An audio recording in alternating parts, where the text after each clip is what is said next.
This afternoon, it's my great pleasure to introduce you to Charles McGarry.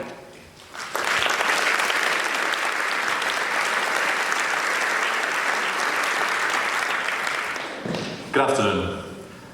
I'm going to do a short reading from The Ghost of Helen Addison, which was published by Polygon in July.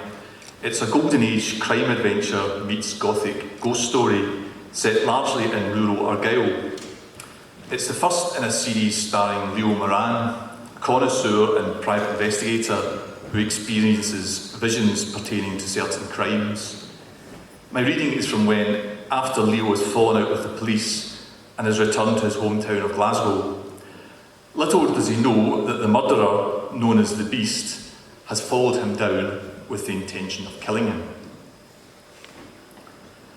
By the time the initial rumblings of the train could be heard further up the tunnel, the platform had become uncomfortably busy with commuters and some high-spirited students undertaking the subway circuit pub crawl. Leo stepped out towards the edge, determined to stake his rightful claim to a seat. He had been here first. The Beast edged towards its enemy, its coat collar up, a hat brim pulled down over its brow. Moran was quite evidently oblivious to its presence. Perhaps it had overestimated his powers. Perhaps he wasn't worth swatting like a fly after all. Still, it had come thus far, so why miss out on all the fun? The commuters straightened up in anticipation of the train's arrival, jostling slightly for position with the selfishness found among strangers. The Beast could smell the booze from its target now. Perfect.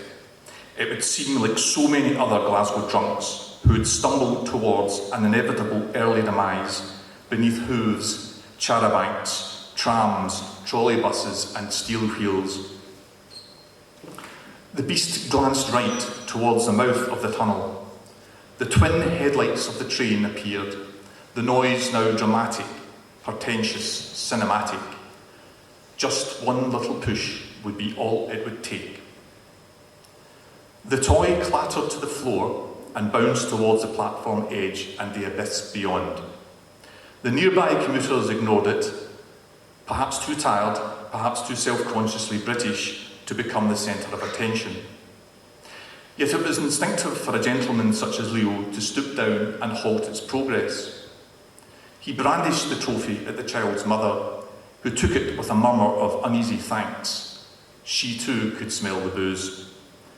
The infant, a cute, plump 2-year-old boy with a thick head of dark hair, smiled mischievously at his chevalier. Leo gave an impromptu bow, then turned to watch the flashing of the train's side slowed to stasis. He would never know how Buzz Lightyear had saved his life, and the Beast would never fully understand that there are forces at work in this world brighter and more powerful than the ones with which it had sought alliance. Thank you.